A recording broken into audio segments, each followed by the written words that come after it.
Good morning. Start करते हैं class 9 का फिजिक्स गति मोशन।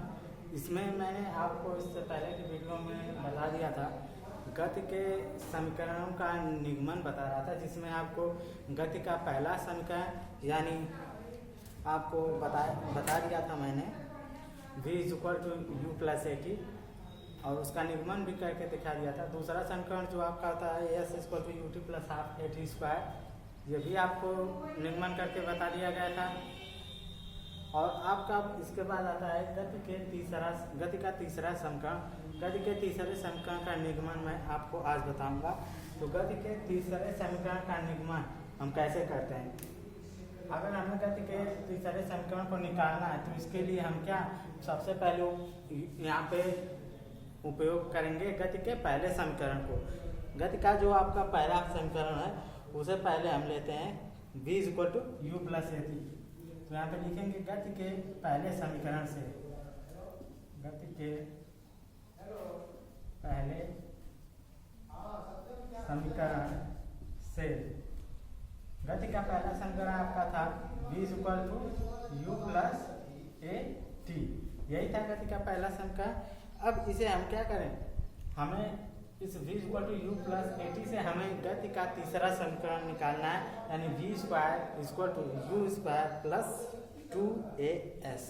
तो v² = u² + 2as निकालने के लिए हम यहाँ पे क्या करेंगे, जो गति का पहला समीकरण है v = u+at, यहाँ पे दोनों पक्षों का वर्ग करेंगे। लिखते हैं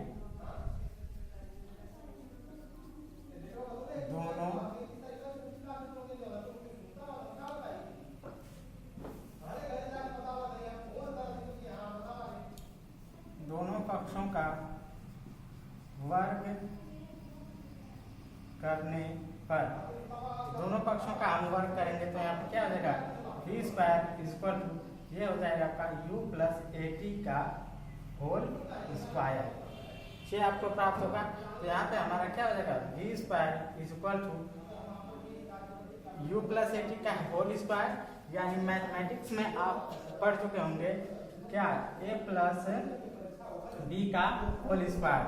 ये u = a और at यानी b।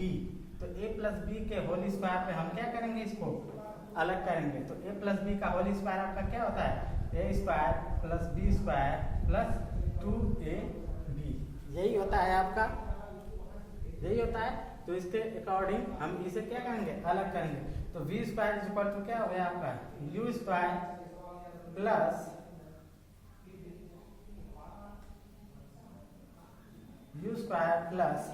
अब यहाँ पे क्या आपका हो जाएगा, 2ab यानी 2a यानी u और b यानी at, 2uat प्लस आपका b² यानी क्या, a² t²।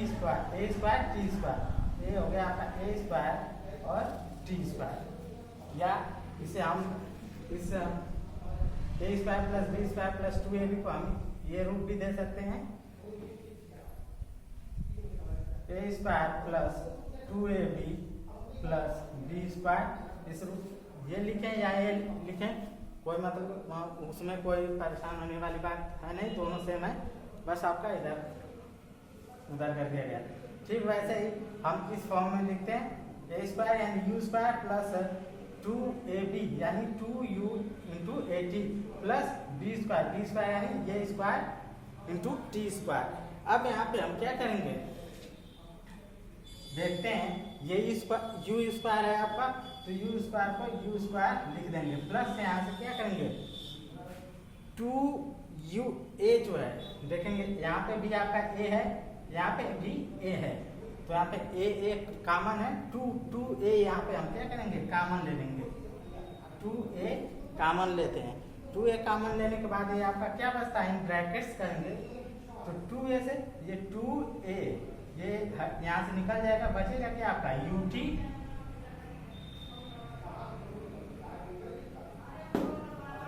इसमें आपका क्या बचा ut प्लस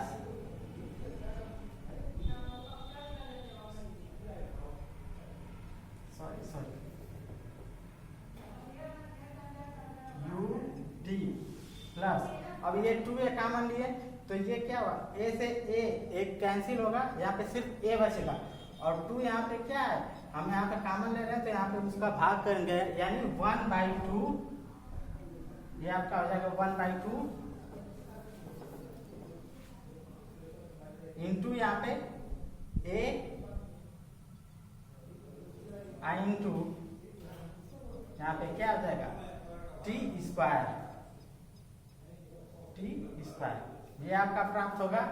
तो अब हम यहाँ पे क्या देखेंगे, ये u स्क्वायर प्लस ये हो गया आपका 2a इंटू, अब ये क्या ut plus half at square ये रह गया, तो ये ut plus half at square जो आपका क्या है s is equal to ut plus half at square, ये गति का दूसरा समीकरण था, यानी ut plus half at square ये बराबर s होता है, तो ut plus half at square की जगह पे हमें s लिख सकते हैं, तो यहाँ पे लिख देंगे क्या s, तो यहाँ पे ये क्या हो गया आपका v square is equal to u square plus 2as, ये हो गया आपका क्या गति का तीसरा समीकरण।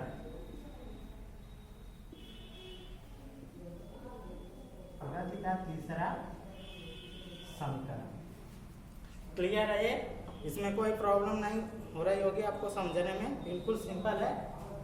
यहाँ पे v स्क्वायर इक्वल टू क्या हो गया आपका फाइनल वेलोसिटी यानी अंतिम वेग वस्तु का, u square equal to initial velocity यानी वस्तु की प्रारंभिक गति वेग, 2a इक्वल टू क्या है आपका एक्सेलरेशन यानी त्वरण, s इक्वल टू क्या है आपका डिस्टेंस यानी दूरी, तो ये आपका हो गया गति का तीसरा समीकरण।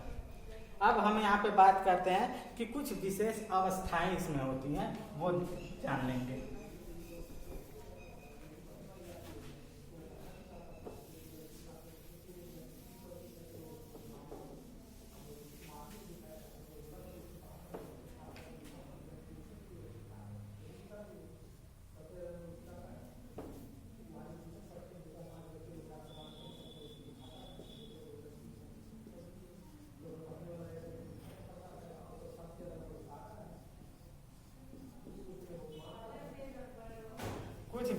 विशेष अवस्थाएं होती हैं जो जान लेना आपका बहुत जरूरी है। इसमें जो पहला कंडीशन आपका होता है कि यदि कोई वस्तु विरामावस्था से चले तो यदि कोई वस्तु विरामावस्था से चले, सपोज दैट ये डस्टर अगर यहाँ पे आपका है फिक्स है और इस डस्टर पे हम फोर्स लगा के इसे गतिमान कर रहे हैं, यानी ये चला अपने इस स्थान पे, ये क्या था स्थिर था, स्थिर से चले तो उस कंडीशन में कह रहा है कि अगर कोई वस्तु अपने विरामावस्था से चले तो उस कंडीशन में जो आपके वस्तु का प्रारंभिक वेग होगा वो क्या होगा 0 होगा।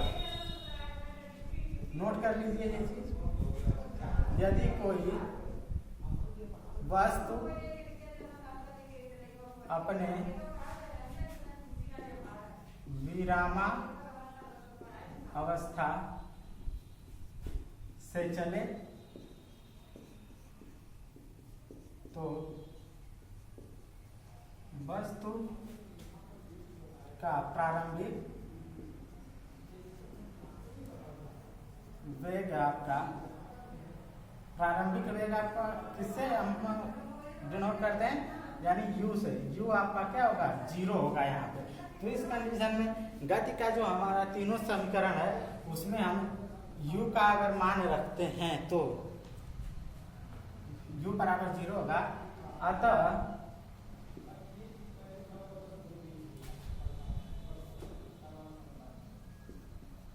गति के समीकरणों में u इक्वल टू 0 रखने पर हमें क्या प्राप्त होगा, पहला समीकरण था हमारा क्या v equal to u plus at, तो इसमें हम क्या रखेंगे v इक्वल टू u का मान हम क्या रखते हैं यहाँ पे 0, तो ये हमें क्या प्राप्त होगा 0 में at जोड़ेंगे यानी v इक्वल टू क्या होगा 80, ये प्राप्त हो जाएगा आपका। और दूसरा आपका क्या था s equal to ut plus half at square ये था, तो अब ये s इक्वल टू क्या होगा, u का मान यहाँ पे क्या रखेंगे हम, u का मान यहाँ पे हम रखेंगे 0, u इक्वल टू 0, तो 0 ये प्लस हो जाएगा क्या, हाफ 80 स्क्वायर यानी 1/2 80 स्क्वायर। तो s इक्वल टू हमारे यहाँ पे क्या होगा, 0 में हम कोई भी संख्या जोड़ते हैं तो हमें क्या, जो संख्या जोड़ते हैं वही प्राप्त होता है, यानी हाफ 80 स्क्वायर। ये आपका दूसरे समीकरण में हो जाएगा। और तीसरा समीकरण जो आपका होता है क्या, v square is equal to u square plus 2as, ये हो गया। तो v स्क्वायर आपका ये हो गया, यानी 0 का square is equal to 0, 0 plus 2as, यानी हमें क्या प्राप्त होगा, 2as, यानी v square is equal to 2as। ये आपका तीनों समीकरण हमें प्राप्त होगा। यदि हम गति के तीनों समीकरण में u इक्वल टू 0 रखते हैं तो हमें ये प्राप्त होता है 0 u, यानी जब कोई वस्तु अपने विरामावस्था से चलना प्रारंभ करेगी तो उस कंडीशन में वस्तु का प्रारंभिक वेग u इक्वल टू क्या होगा, आपका 0 होगा। क्लियर। दूसरा पॉइंट इसमें देखते हैं।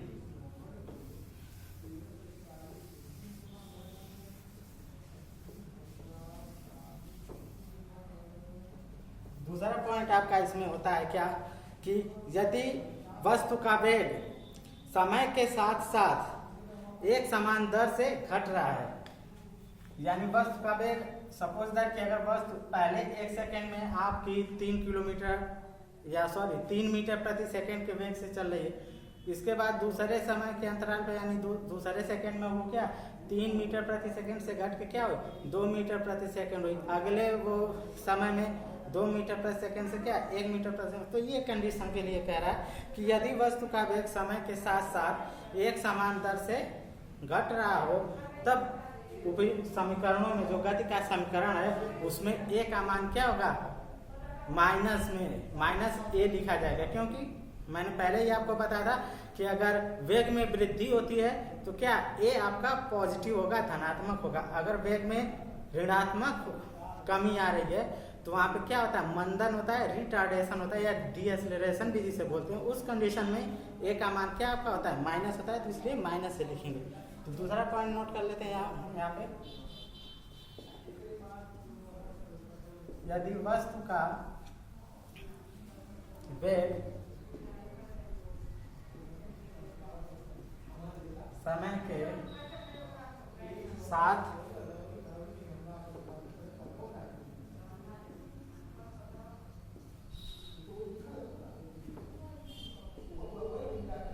एक समान दर से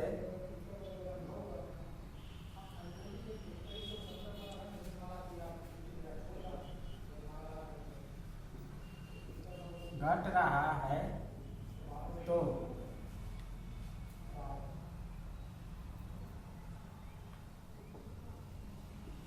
त्वरण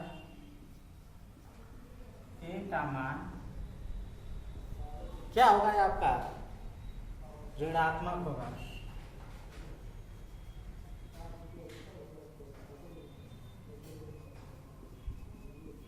तो होगा, तो इसके कंडीशन से हमारे गति के तीनों समीकरण क्या हो जाएंगे, v इक्वल टू क्या हो जाएगा, u, पहले वहां पे क्या था u, v equal to u plus 80 होता, अब क्या हो जाएगा v equal to u minus 80 हो जाएगा। क्लियर है ये। दूसरा समीकरण आपका क्या हो जाएगा, s equal to u t plus half 80 square था, तो ये हो जाएगा अब क्या s equal to u t plus की जगह क्या हो जाएगा माइनस हाफ 80 स्क्वायर, ये हो जाएगा आपका। अब इसके बाद तीसरा आपका क्या हो जाएगा इसका समीकरण v स्क्वायर, इससे पहले जब त्वरण आपका पॉजिटिव था तो होता था v square equal to u square plus 2as होता था। अब यहाँ पे ऋणात्मक है तो यहाँ पे v स्क्वायर इक्वल टू क्या होगा, यू स्क्वायर माइनस 2as हो जाएगा। ठीक, क्लियर है ये आपका। अब इसके बाद तीसरी जो कंडीशन होती है उसे हम देखेंगे। तीसरी कंडीशन आपकी होती है क्या, यदि वस्तु का एक समान वेग से चल रही है, यानी अगर वस्तु पहले 1 सेकंड में 2 मीटर की दूरी तय की, दूसरे सेकंड में भी वो 2 मीटर की दूरी तय की, तीसरे में भी वो 2 मीटर की दूरी तय की, यानी वस्तु एक समान वेग से चल रही है, उसमें कोई वेग में वृद्धि नहीं हो रही है, तो उस कंडीशन में क्या हमारा त्वरण a इज इक्वल टू क्या होता है, 0 होता है। यदि वस्तु एक समान वेग से चल रही है तो त्वरण a इक्वल टू आपका क्या हो जाएगा, 0। तो अब a इक्वल टू 0 हो गया, तो गति के समीकरणों में a का मान रखने पे हमें क्या, यहाँ पे पहला समीकरण जो है क्या, v इक्वल टू हमें क्या प्राप्त हो जाएगा, u प्लस at था, तो at का मान 0 रखेंगे यहाँ पे a का, तो v इक्वल टू क्या प्राप्त होगा, u, क्योंकि v 80 में a यानी 0 into t is equal to 0, 0 में किसी भी संख्या का गुणा करते हैं तो हमें 0 प्राप्त होता है। ठीक उसी प्रकार से दूसरे समीकरण में s इज इक्वल टू हमें क्या प्राप्त हो जाएगा, u t, क्योंकि half a is equal to 0 हो जाएगा, तो 0 into half into t square, यानी समय जो भी हो आपका 0 रिजल्ट देगा, तो यानी s इज इक्वल टू आपका क्या प्राप्त होगा, u t। तीसरा समीकरण आपका क्या था, v square is equal to u square plus 2as, तो v square is equal to क्या हो जाएगा, u स्क्वायर आपका यहाँ पे रहेगा plus 2as, 2 into a is equal to 0 into s, यानी डिस्टेंस जो भी कुछ आपका दिया हो वो, तो 0 में कोई भी संख्या से मल्टीप्लाई की जाए तो हमें रिजल्ट क्या है, 0 मिलता है, तो v square is equal to आपका क्या हो जाएगा, यहाँ पे u स्क्वायर हो जाएगा। तो ये जो कंडीशन होते हैं तीन आपके अप्लाई होते हैं मोशन में, गति में। ठीक, तो ये सारी चीज़ें आपकी क्लियर हैं। अब इसके बाद ये जो आपकी एक्सरसाइज में है कुछ न्यूमेरिकल्स हैं जो मैं आपको कल बताऊंगा। आज के लिए इतना ही। कल आपको इन गति के तीनों समीकरणों पे आधारित कुछ न्यूमेरिकल्स बताए जाएंगे, प्लस आपका जो है गति का ग्राफीय निरूपण भी बताया जाएगा। धन्यवाद।